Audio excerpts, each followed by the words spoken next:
Welcome to the Cognitive Crucible, produced by the Information Professionals Association. Our website is information-professionals.org, where you can find links and information about today's conversation and get access to members-only content. Join John Bicknell and explore all aspects of our generational challenge, cognitive security. Before we begin today's discussion with Jonathan Rauch and his recent book, The Constitution of Knowledge, I want to add an important comment to a question that Jonathan asked me at the very end of the discussion that you're about to hear. Jonathan essentially asked me if I thought that the United States was resourcing similarly research and technologies for identifying and countering information operations which are originating from within the homeland by US citizens compared to information operations which are being levied against us from foreign actors. I'm not changing my overall answer. However, I did neglect to mention something very important, and that's the bright line that America has for not surveilling its citizenry, and that it doesn't matter whether they're surveilling people visually or from space or via social media. That is America's policy not to do so. And that was something that I probably should have mentioned in that portion of the conversation. So if the audience could please drag and drop that into the end of the conversation, that would be appreciated. But also, there are 3 other Cognitive Crucible podcasts that I would consider to be highly complementary to the discussion that you're about to hear. First, Jonathan mentions the fire hose of falsehood, and we actually had a discussion with Dr. Chris Paul, who is the person who came up with that term. Additionally, check out the discussion that we had with Professor Kathleen Carley.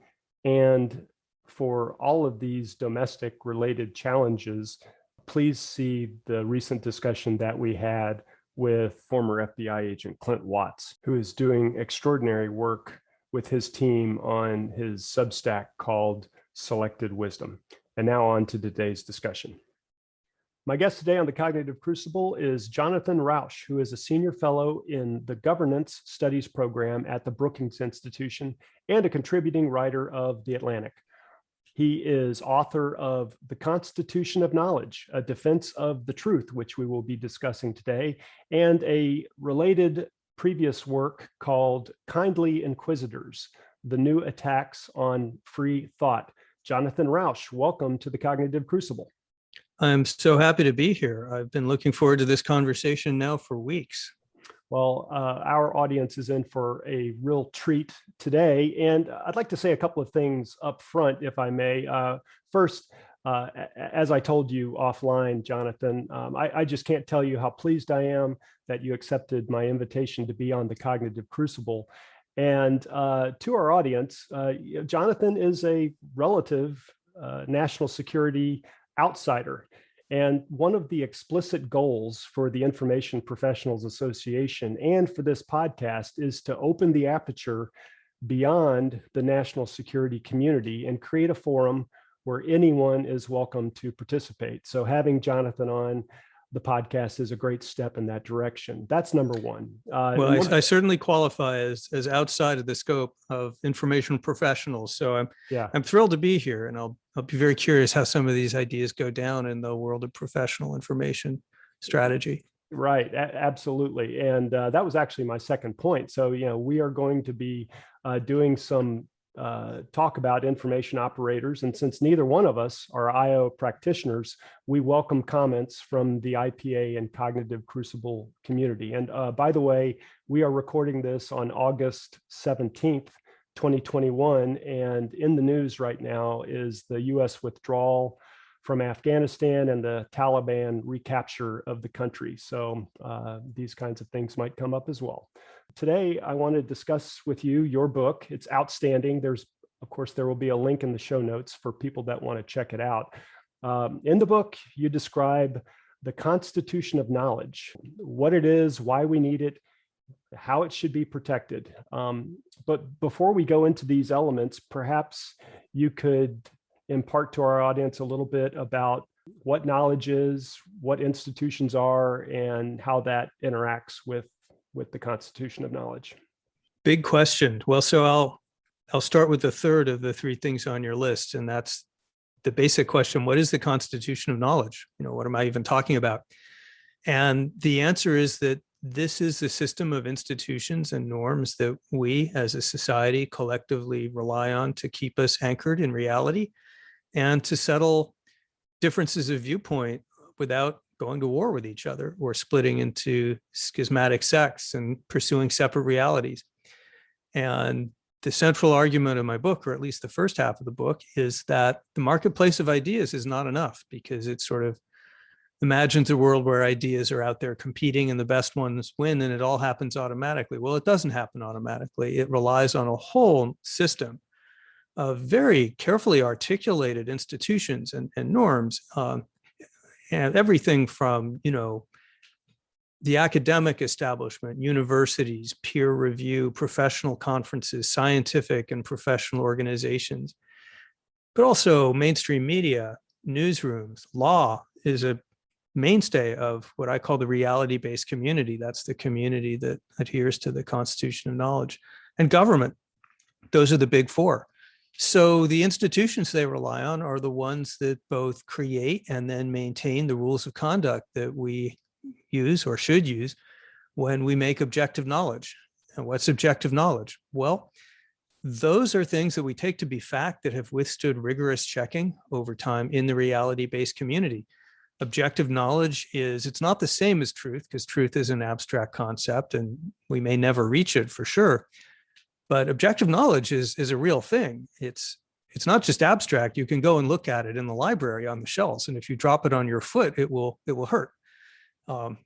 As we know from Star Trek, in objective knowledge, if the entire human species were wiped out, and a million years from now, aliens could come to our planet and decode our databases and read our books and use all that knowledge. So it exists independently of us. And the constitution of knowledge is what's making that. And then the final point on all these definitions is the importance of objective knowledge. It's transformational for human beings.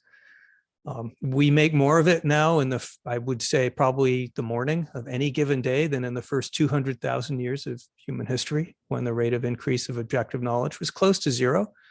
And it put the vaccine in my arm that's protecting me right now. Sorry, that's a long answer, but there was a lot packed in there to the question. Yeah, there certainly is. One of the points you make in the book is that knowledge doesn't belong to a single person. I believe you also say that knowledge cannot be created by a single person. It is inherently a we endeavor. Or you can pick other sayings from history, like we're standing on the shoulders of giants, etc. Would you say that the knowledge creation process tends to be a relatively slow process? And plus, do you have any other comments about what I was just saying? Well, it's certainly a collective process, and that's what's different about the constitution of knowledge from all other systems. All other systems to settle differences about beliefs and investigate the world and come to some sort of social collective understanding of what's true. They pretty much all rely on some sort of unanimity or some sort of authoritarianism. A priest or a prince or a politburo decides what's true for the group, and then everyone has to believe it or get kicked out or go to jail, or they divide into schisms and go to wars. That's pretty much how it's been done through human history. One person or a small group of people kind of made those decisions. Constitution of knowledge comes along in the post-Enlightenment period, around the same time as the ideas that form the US Constitution. The point of my book is that they're very similar in many ways. And for the same reasons, it says instead of having rulers to decide what's true, what knowledge is, let's have rules. Let's create this social network of people looking for each other's mistakes and institutions that are setting rules for how they do that. Like, I can't begin my article critiquing your viewpoint with, I don't know, John, you ignorant slut, or whatever it is from the old Saturday Night Live parodies. Yeah. I'm showing my age here. Younger viewers will be horrified. I'm chuckling. I get it. Yeah. So all kinds of rules and protocols and special knowledge that you have to have. So knowledge in this network, it's the outcome of this network of people and institutions interacting with each other. No one individual or even institution can know more than a minuscule part of it. They're kind of like interlinked cells in a collective brain that produces knowledge, but it's capable of turning in a matter of days, literally hundreds of thousands of minds, thousands of institutions, billions of dollars, and training it on a problem like decoding the COVID virus and getting that done in 2 days. So on the one hand, yes, it's very slow because knowledge accumulates and it's really hard to get new knowledge.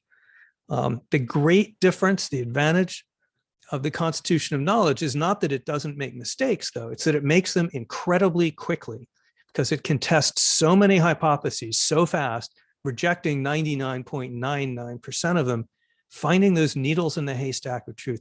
And compared to any other system, it is incredibly fast. I mean, it designed the virus that's protecting me right now over a weekend. So the accumulation is slow, but when it needs to be fast, it can be fantastically fast. Right. The Constitution itself, and you say some of the same taproots of the Constitution of Knowledge are inserted into the same philosophical waters that the Constitution was built on as well. But those conditions were set, and it's been emerging and self-organizing ever since. And so, but it's like an algorithm, and it sucks up information. All of these institutions process it, mediate it. No one's in charge of it, and it outputs knowledge, which then gets contested again, and the cycle starts over and over and over again. Would you say that that's fair? Yeah, that's fair with one important caveat. Okay. Which is it is a network. There are multiple pathways through it. There is no single gatekeeper that says that's a good idea. Mm-hmm. It advances, that's a bad idea. It stops. Think of it as pumping and filtering stations in a complex network where any one station acquires material from the others, ideas, hypotheses, articles, news stories, and then screens them. It says, is this good? Is this worth considering? If so, I'm going to send it to other nodes. We're going to evaluate it here. If we like it, we're going to pass it on. And it's what emerges from that system that is knowledge. So yeah, the system is decentralized. That's one of its great advantages, not just in its ability to process huge amounts of information and find the rare facts that are residing in that information, but it's also impossible to seize control of. Even in principle, there's no one who could, take charge of science and tell it what to do. So that is all correct, but it's easy to overstate how automatic this process is, because I think the big missing piece, what I missed in my last book, Kindly Inquisitors, and the big danger that we're coping with in the US right now, is it is not self-governing. It is not self-sustaining and automatic. It all depends on these nodes, these institutions all along the way that are at every point making some very difficult decisions about, do I acquire this idea? Is it a good idea? Who do I send it to? Do I invest in it? Do I do the research? Do I go raise money for that? Is this scholar competent? Or if I'm a journalist by training, got whole newsrooms devoted to questions like, so is this story good enough to run with? Have we done our checking? What else is out there? And then if it's published and wrong, do we correct it? How do we train the journalists for the next generation so they'll do all the same thing? It's like the US Constitution in that it's resilient against being taken over by any one faction. But it's also like the US Constitution, what the founders told us. You have to understand that it has these institutions and norms, and you've got to protect them because there are people attacking them. The founders, the US Constitution founders, told us again and again, as Ben Franklin said, it's a republic if you can keep it.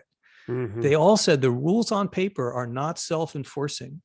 You've got to have a public that is friendly to them, that engages in things like being willing to compromise, being willing to have a peaceful transfer of power. There's equivalents of that in the Constitution of Knowledge. Are you willing to lose an argument and accept that maybe your idea won't be in the textbooks? Are you going to be factual and really try as much as humanly possible to be accurate in everything that you say? All of these norms and the institution that enforce them, if they go away, if they're weakened, the constitution of knowledge can crumble. And it can actually, potentially it can crumble pretty quickly. And that's the second half of my book. Who are these attackers? And what are the institutions and norms that they're taking aim at? Because that's the level that they're targeting. Right.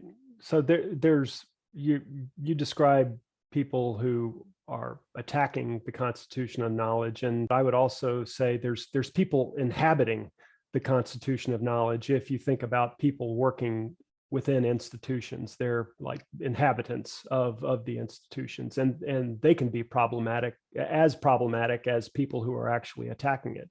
And so, yeah, there's a whole chapter on that in the book too, but that's right. There are threats from outside the reality-based community. And I think that's more of what information professionals are trained and focused on. But there's also threats from within the reality-based community, different kinds of corruptions and compromising on key principles. That can also be a very real threat. And it is, I would argue, right now. Right. And so just as the Constitution was designed, I think it was Madison who, deliberately put into the Constitution these checks and balances to try to rein in the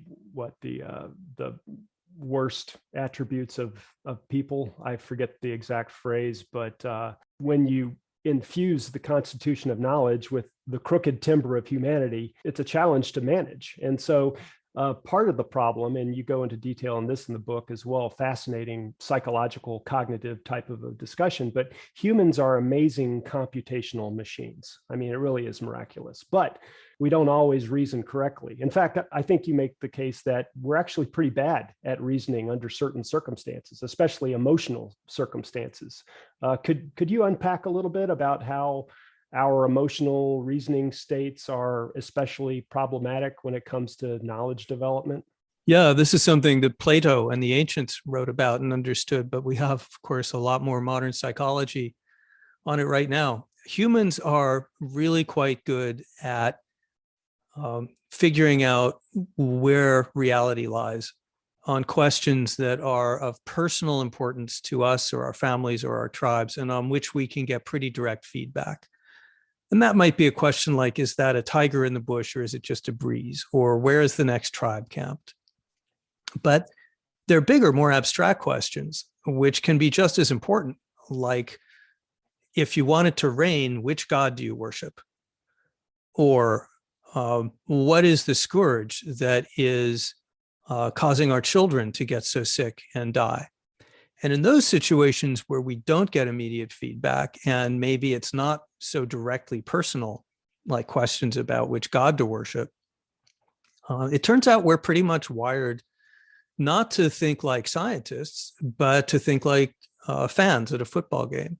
What do the people around me think? Rooting for which belief is going to raise my status in the group? We're very eager to confirm our biases and very reluctant to disconfirm them because, it's just no fun to be told that you're wrong. It's one study found that people would basically rather have root canal work than confront political views that are different from their own. So we're actually, even our perceptions are wired so that people actually perceive, we're quicker to perceive things that we agree with, and we're quicker to perceive things that are in harmony with the other people in our peer group, in our tribe. So all of those things very easily lead us astray, and not just in random ways. Systemic errors, things like familiarity bias. The more often we hear something, the more we think it's likely to be true. Well, that's a propagandist dream, right? You just repeat stuff again and again. Doesn't have to be true. It'll install itself in people's brain. Mm-hmm. Confirmation bias, which is the big one. Tell people what they want to hear. Well, that's Fox News every night. Many, many more of these things. So the question really isn't why do we ever get things wrong? It's why do we sometimes get things right? And the answer is just what you said, John. The constitution of knowledge is designed to protect us from ourselves by forcing us, before we can claim to have knowledge, to submit our views to this network of checkers who are going to compare them and contrast them with competing views. So our biases are going to be pitted against the biases of others. This is exactly the same technique that the US Constitution uses. What does Madison say is the cure for political ambition and the cure for political faction? What can restrain those deadly forces? Well, you pit ambition against ambition and faction against faction. And then you make the republic big enough so there are plenty of different factions. There's lots of diversity. And then in that environment, if everyone follows the rules of having to form compromises and deal with others who are different, then you get a dynamic system that can both unify and drive forward a polity. Well, same thing's true of the Constitution of Knowledge, exactly the same thing. So it protects us from confirmation bias and other bias by forcing us into this often unpleasant process of confronting contrary views. Right. I appreciate what you said just a moment ago about how stunning it is that we, the royal we, humanity, have created this apparatus for producing knowledge. It really is an amazing thing. And it reminds me of, I've got on my desk Thomas Sowell's A Conflict of Visions. And in A Conflict of Visions, I think right up at the very front, he makes some kind of an assertion, I'm paraphrasing, but poverty doesn't require an explanation because people have been in poverty for hundreds of thousands of years. What requires explanation is wealth, is how have people started creating wealth out of this existence that we've had for so long. And I think there's a little bit of an analogy there with the very much an analogy. It's much the same. The question isn't why are we sometimes ignorant? It's where does knowledge come from? How do we really have any at all? And the Constitution of Knowledge is a species transforming social technology. I think it's the single most important technology of all humanity because it allows us to network literally hundreds of millions of minds around the world to focus on these problems in an organized way, yet without any central direction, producing this extraordinary stream of knowledge that's accelerating by the day. The networks are deepening every day. I've got some numbers I can read you, but they all show that stuff like international scientific collaborations, new countries, developing countries that are emerging into the scientific networks, starting to inject their own expertise, their own universities. All of these are rising exponentially. The numbers of scientific and academic journals are rising geometrically, not arithmetically. So the network is just deepening and growing fast, and with it, its capacity. And this has transformed us as a species from, small tribal units that may know a few things, but, usually learn stuff by getting wiped out, to a species that can protect us from a virus in only a matter of months, and soon, it's going to be weeks. Yeah, no issue with any of that. Well, maybe a small issue with your assertion at the beginning of that last statement where you said that it may be the greatest invention. I would assert that there's another invention a little bit upstream from that, which is the invention of language itself, which I think would be a necessary but insufficient condition for creating the Constitution of Knowledge. But that's kind of a sidebar quibble. Yeah, I'll take that as a friendly amendment. And the way I put it is that it's a species transforming social technology. Language we can do, in small groups, and our brains are wired for it. But the Constitution of Knowledge, one of its problems, one reason it's vulnerable, is our brains are not wired for it. It's all encoded in these institutions and norms and systems that are outside ourselves, and they have to be inculcated. It takes years of education to just get up to speed enough to enter the reality-based community in most fields. So it's not a natural thing that's wired into the brain. We have to fight against our own inclinations to participate in this network and to defend this network. Right. Well, speaking of networks, we haven't mentioned social media networks yet, but they play prominently in your problem thesis. Could you introduce, or how does social media overlay into this discussion? It's simultaneously very important, yet not as important as people think. We just discussed the first big idea of my book, which is it's not just a marketplace of ideas, it's a constitution of knowledge. It's a lot of institutions and structures that we need to understand and defend, not just a free-for-all in which anything goes. So the second big idea of my book is you're being manipulated. And this is where we get into the territory of specific interest to information professionals. And this is where we talk about, so what are the ways you can disrupt the constitution of knowledge? If you decide, as people have since the day of its birth, since the Catholic Church arrested Galileo, it has had opponents, and they're powerful and sophisticated opponents. So how do you do that? Well, we'll talk about that in a minute, but the techniques themselves are old. What social media does, however, is create an environment where it's much easier to use tactics like disinformation, conspiracy theories, and where you can use sophisticated algorithms and bots and psychological profiles to kind of basically hack our brains in ways that can undermine the constitution knowledge. So remember, we said the system's kind of like pumps and filters, and it's a network in which every node in the system is acquiring hypotheses and judging and weighing them and trying to pass on only the good ones. So social media is built as an advertising vehicle. It's about attention, not fundamentally knowledge. It's not in the knowledge business. It's monetizing eyeballs. Well, how do you do that? Well, you flip the switches on the filters so that the stuff they're passing on is the attention-getting stuff. And that tends to be outrage, conspiracy theories. It can be cat videos, but very often it's trolling, and very often it's disinformation, all of which can be very well tuned at very low cost by simple computer programs to quickly discover and then spread the most viral forms of it. Well, this is the opposite of the constitution of knowledge, which is expensive, and relative to social media, it's slow.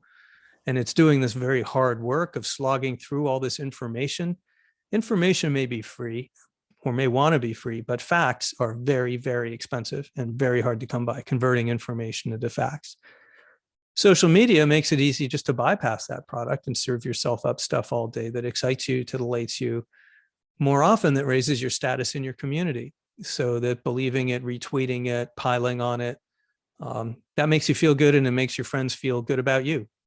So in all of these ways, social media was built in some ways to exacerbate our worse epistemic tendencies instead of regulate us toward our good tendencies.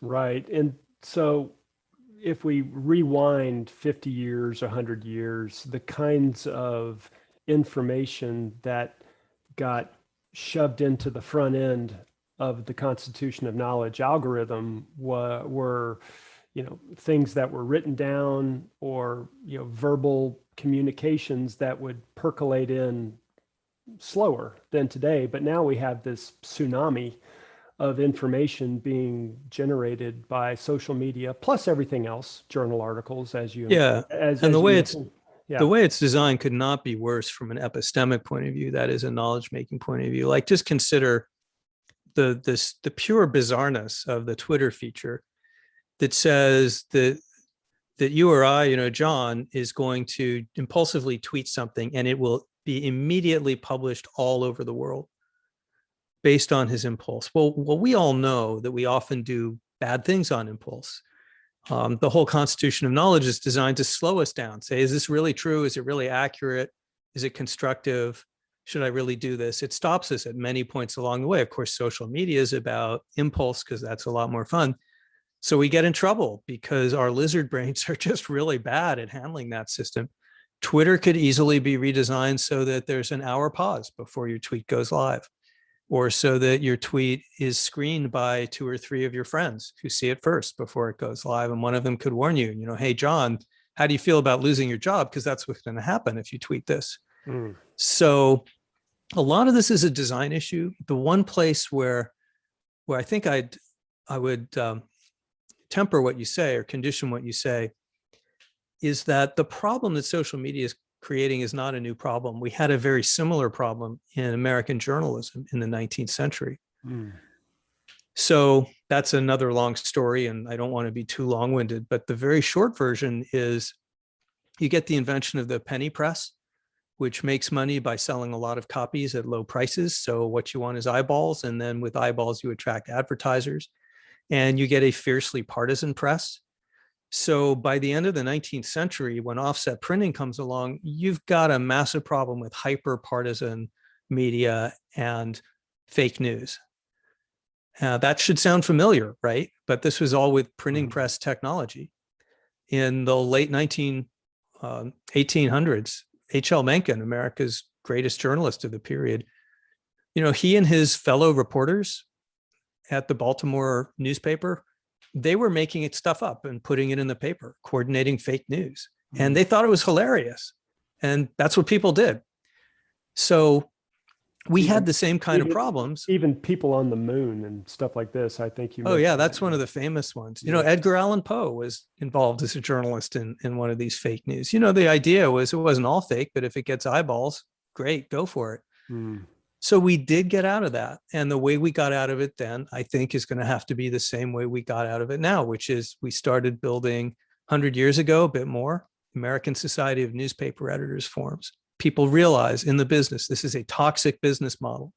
Telling people stuff that's not true is driving them away. Having the place be a toxic dump of extreme partisanship is driving them away.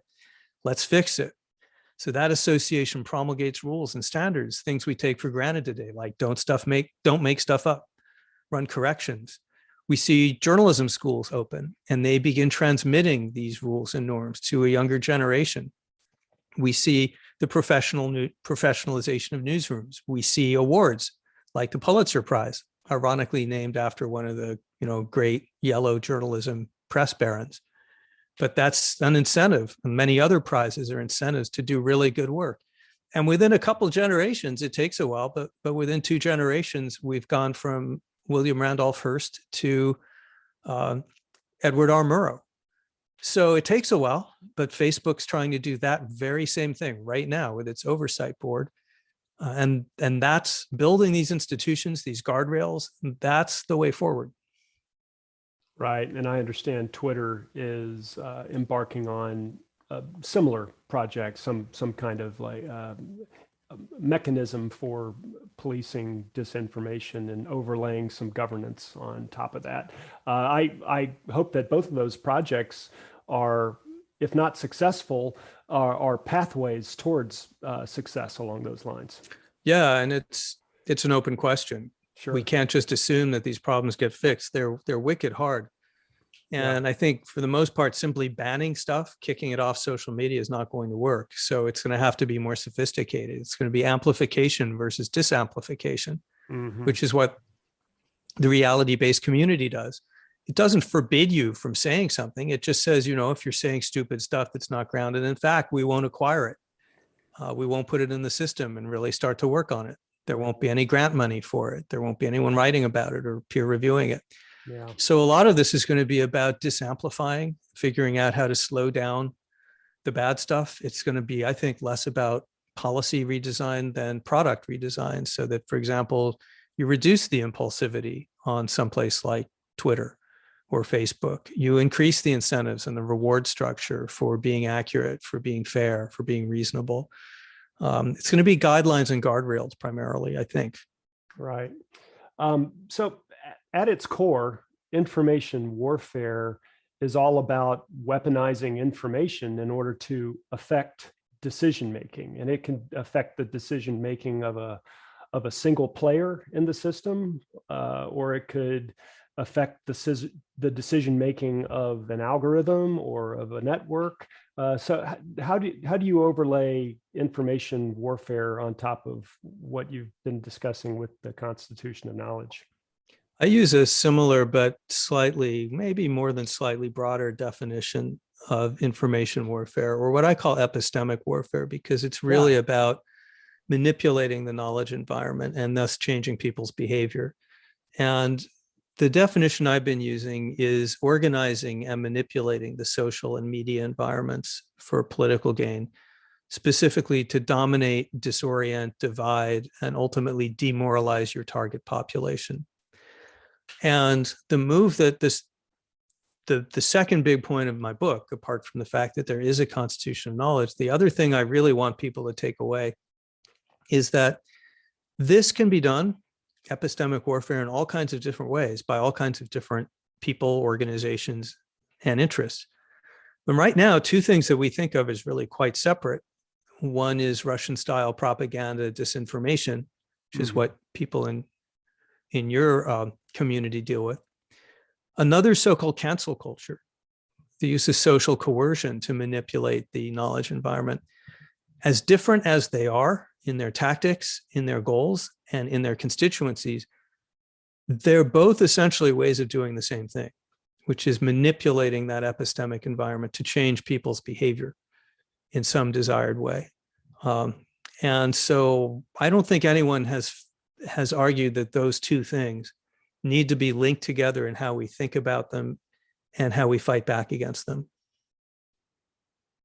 Right. And I look at those two dynamics as, as I mentioned earlier, one is people, bots, nation states, fouling the information environment with all kinds of crap, which distorts reality and has different ways of interacting with cognition.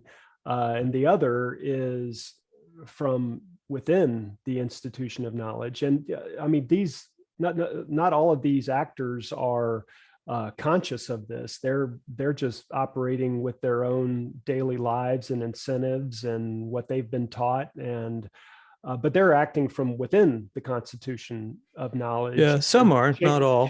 Changing.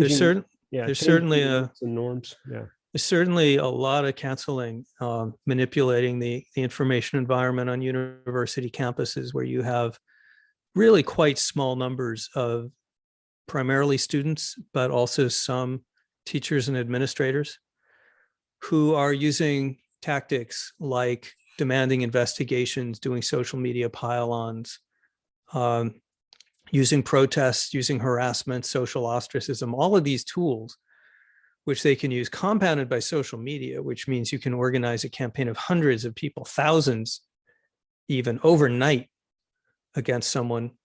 They're using all these tools, and many of them are within the reality-based community, and that's particularly corrosive. But some are from the outside, and some are acting in good faith. I think actually a lot of them are pretty good information warriors, and they're actually pretty well aware that they're manipulating the system, and that they're using these tactics. So, but we can argue back and forth about to what extent this stuff is intentional. The point is, it's out there and it's very effective. If I had $10 for every person I interviewed for my book, students and faculty, for example, on campuses, who said they were afraid to state their true opinions on any number of issues, or even to know where the boundaries of the chilling lie, that they're afraid, and so they just keep their head down and stay silent.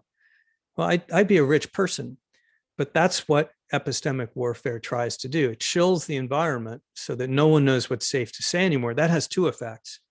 One is the immediate effect of just that you shut up.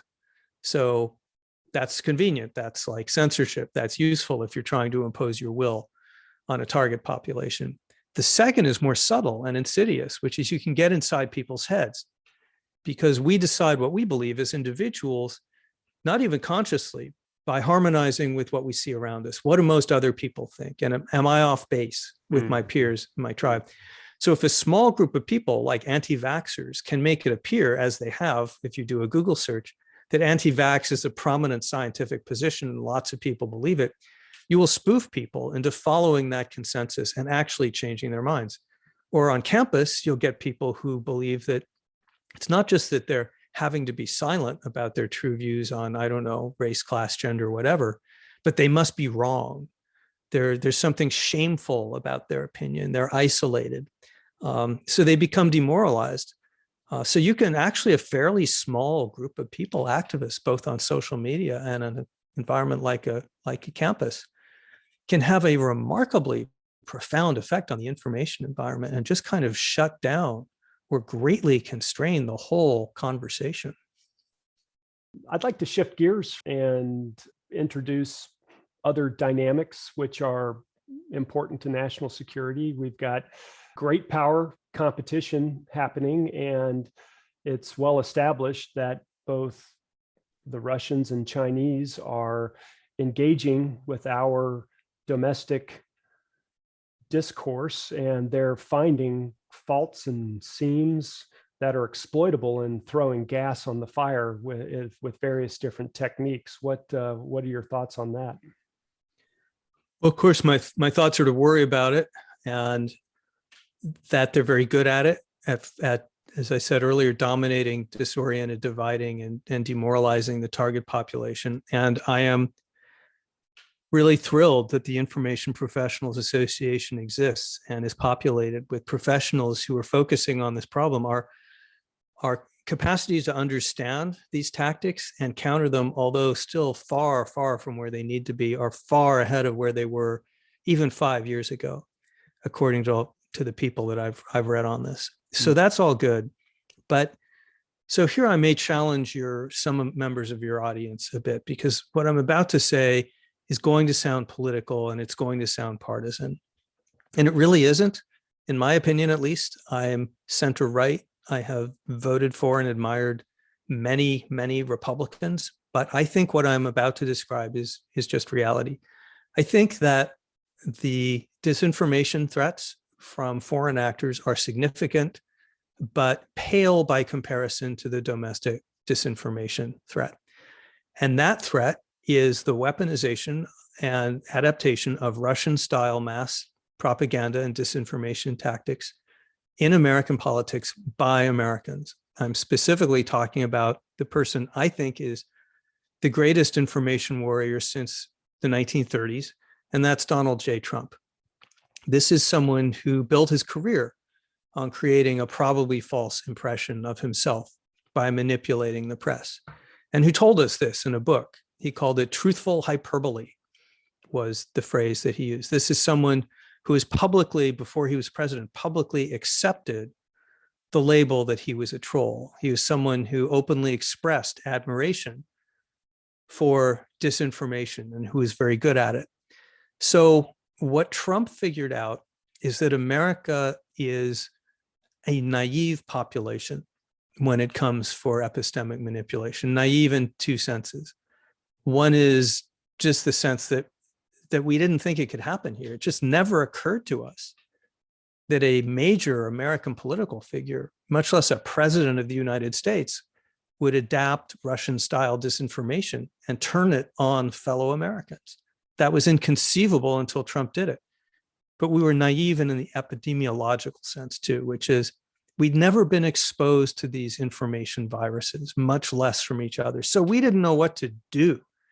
And I argue we still don't. So can I be a little bit more specific about what we're talking about? The kinds of tactics that Trump and now MAGA movement and now the Republican Party just pick up and run with all this stuff, they include the so-called fire hose of falsehood. That's where you put out so many lies, half-truths, exaggerations so quickly through so many channels that the fact checkers can't keep up. The public becomes confused and cynical, doesn't know who to believe, doesn't really believe anyone's telling the truth anymore. That opens the door to domination and to demagoguery. This is why Donald Trump is clocked at 35,000 lies. That's like, what, 20 a day over the course of his presidency. It's why he starts his presidency by asserting that it didn't rain and that the crowd set a record. Obvious untruths.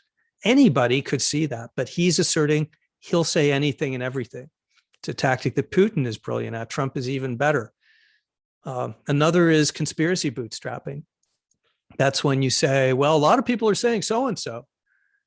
And then when even more people say it, then you say, well, why isn't it being investigated? That must be part of the plot. It's very easy to spin that. So the press covers it. You can't stay away from it. If you do cover it, you recirculate it, you magnify it, amplify it. If you don't cover it, then you're part of the conspiracy and you let it spread. Another is trolling. That's attention hijacking. So Constitution of Knowledge works by directing attention toward the better ideas and away from the worst ones. Well, you can hijack that by insulting people, offending them, making them feel they're obliged to defend their tribe, their values, their norms. This is why Trump very deliberately picks the fights he does online. And we know that he's smart about that. There's one occasion where there's some bad news and he wants to divert the news cycle. So he puts out an incredibly norm-breaking, obnoxious tweet and basically says to his staff, that'll hold the news cycle for the rest of the day. And it does. This is how he occupies our brain. It's what Hitler said in Mein Kampf. He says, it doesn't matter that they insult us or laugh at us. All that matters is that they can't stop thinking about us. So these are powerful and sophisticated techniques.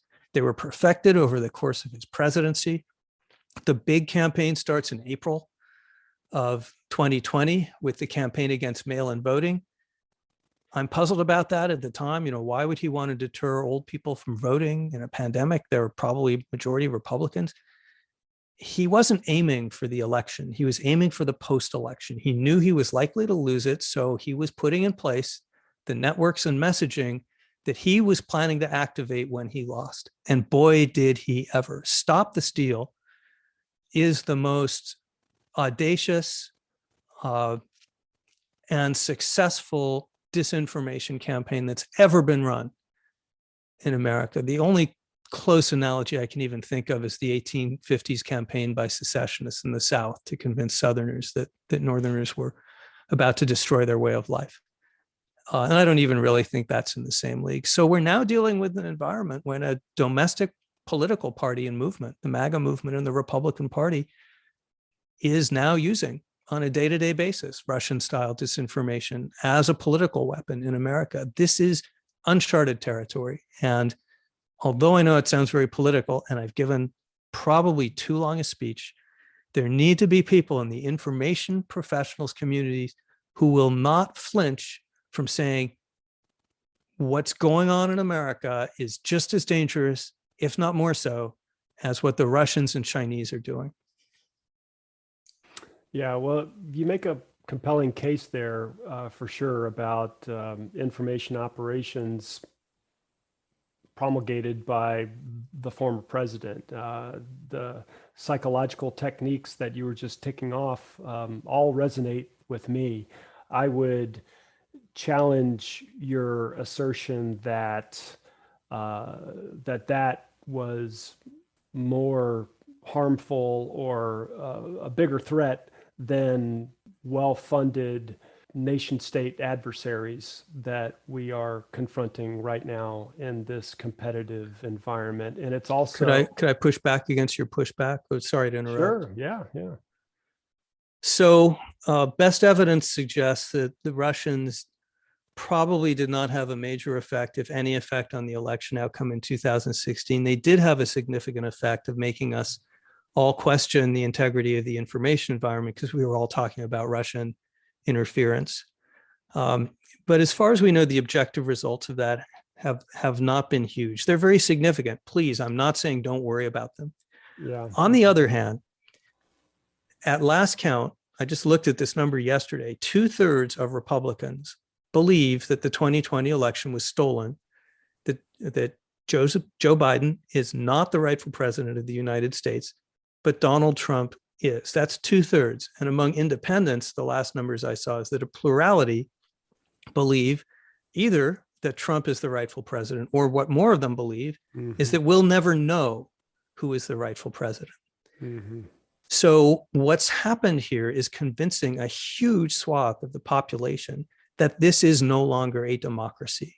They are angry, they are cynical, they invaded the Capitol because they thought democracy was being stolen right there under their noses. And the Republicans are now preparing in 2022 and 2024, pardon that, to go ahead with the linchpin, the focus of their campaign being on the stolen 2020 election. Vladimir Putin, in his wildest dreams, could not imagine convincing 70% of Republicans that America is no longer a democracy. He would love to do that. But it takes a domestic actor of extraordinary capability to do that.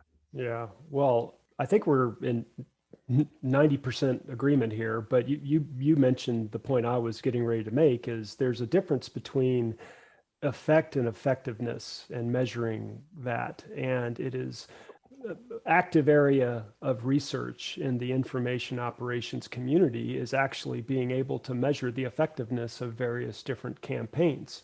So interesting. The former president is putting stuff into the information environment, and you described it all very well, but it's mixing in with information operations from other state and non-state actors, let's just say Russia. And you said it yourself, it's difficult to measure, but the Russian effect on the 2016 campaign probably didn't tip the election in Trump's favor. But I don't think anybody can state that with empirical certainty.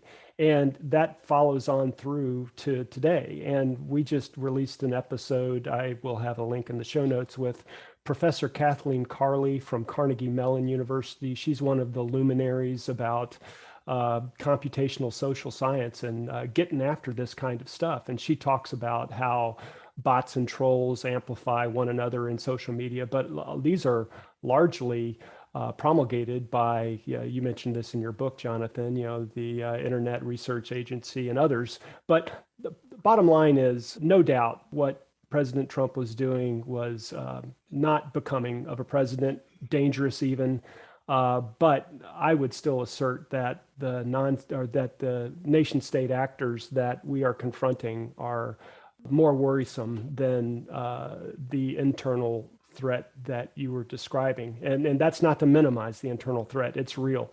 And we also had another episode with former FBI agent Clint Watts. We'll have a link to that in the show notes as well. But he talked all about the internal threat and how that is very worrisome. But China and Russia are not limited to engaging in the social media space as well. There's other attacks that are possible on our nation's critical infrastructure, internal threats, recruiting and blackmailing people, and then them doing something terrible within our various different factories and pharmacy producing plants. That's a major worry. There are things like machine-to-machine attacks. The Stuxnet virus could be considered an information attack that goes and seeks certain components and then overspeeds the machinery and destroys infrastructure. There's all kinds of different things that enemies of the United States can do beyond the social media space. I don't mean to minimize any of that, and we can and should have a conversation about comparing these things.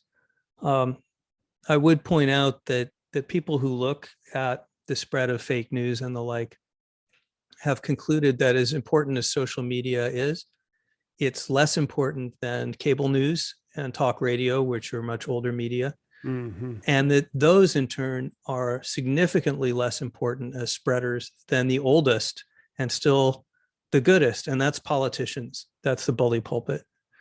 Right. They set the tone, they project the stories, they have these huge megaphones. And if you're the president of the United States or his political party, then you have something that I think is even more powerful than social media.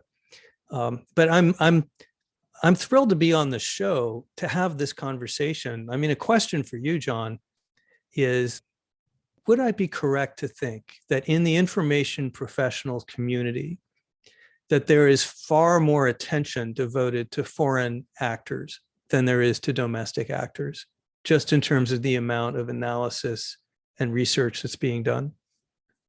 I would say that is not a correct assumption.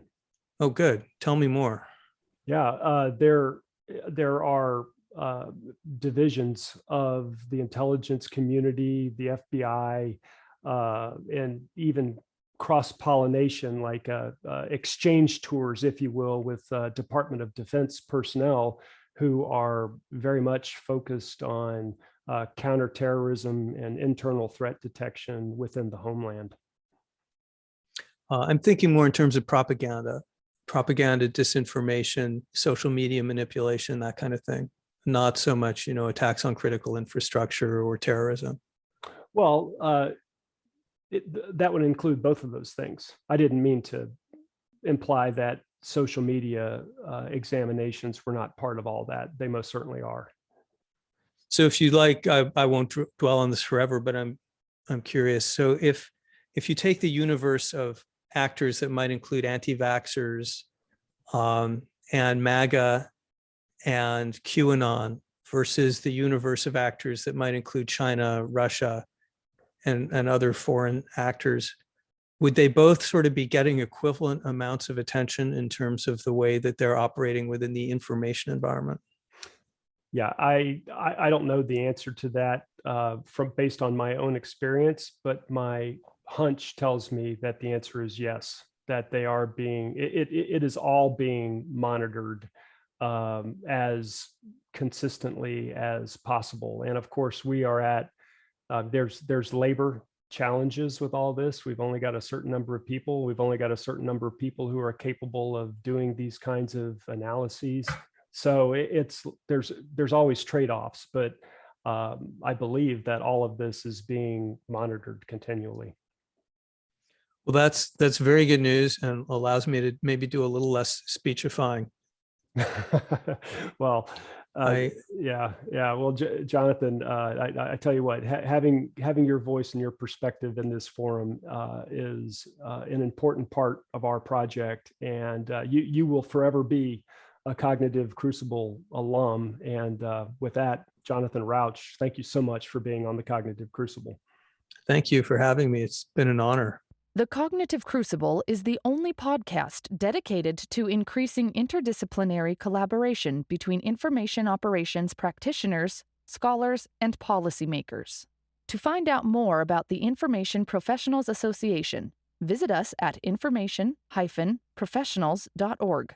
Please support our podcast by giving us a 5-star rating and leaving a review.